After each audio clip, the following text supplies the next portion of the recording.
Many people have asked me how to work with confusion.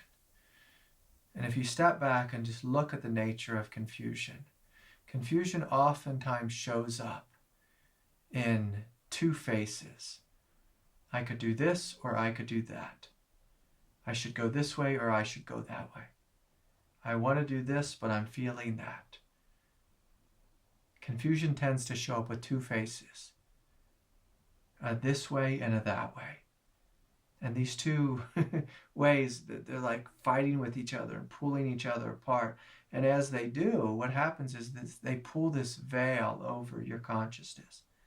It's like a cloudy veil where you'll feel super mental, you'll feel disconnected from your belly, disconnected from your heart. And many people can spend years just lost, going this or that, this or that, this or that, but yet going nowhere. And so the first thing we must do if we're facing confusion is just say stop. Stop. And just to step out of the mind. So it can even be helpful just to pull your awareness back out of the personal identity. And then let awareness descend into the heart, into the belly. Confusion is not solved by thinking. Confusion is solved through finding the third way. It's not this way or that way. It's this. It's coming down into the heart.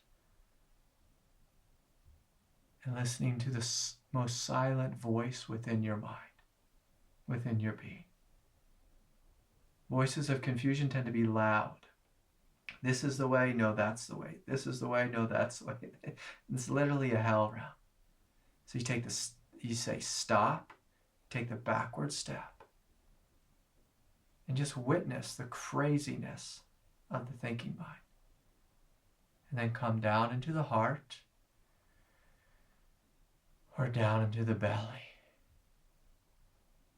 And ask your heart, ask your belly, what's the truth? What shall I do? And right at that moment, if you have a very busy and active mind, your mind will come forward with a very great argument. And then immediately you will question that argument. That's not the truth.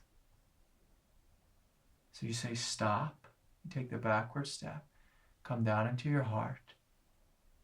You ask your heart, what's the truth? And just listen for this quiet voice. It will come with a gentle power, a gentle strength.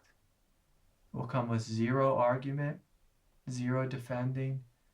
It will say something quite simple. It'll be one or two, maybe three words.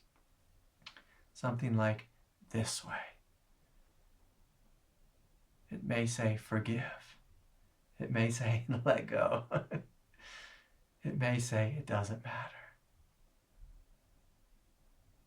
It may say, do this. And so if you want the voice of your heart to come forward and be the one voice in your head, listen to your heart and go with it the first time. If you want to have three voices bouncing around in your head, all arguing with each other, listen to the confusion. Go pick up the confusion again. And then step into your spiritual superego and trip over yourself and say, what's the righteous thing to do? And if you notice yourself playing any of these games, you say, stop. You step back.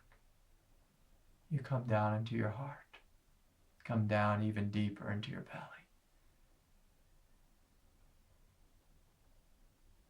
And you just ask, what's the truth here? What's the truth?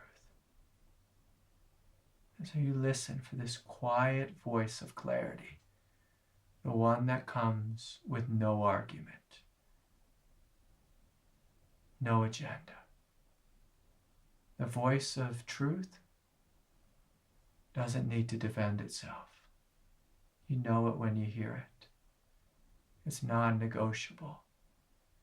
Voices in your mind are all negotiable. You convince yourself this way and that way. You can rationalize one thing or another. But when you listen to the truth, listen for the truth, you realize, oh, it's non-negotiable. So just come forward with a silent power. It's always something very simple. So this is how we end confusion. You say stop to the mind. Take the backward step. You descend into the heart, into the belly, and then you ask, how shall I proceed? How shall I proceed? And listen for the simplest voice, simplest response.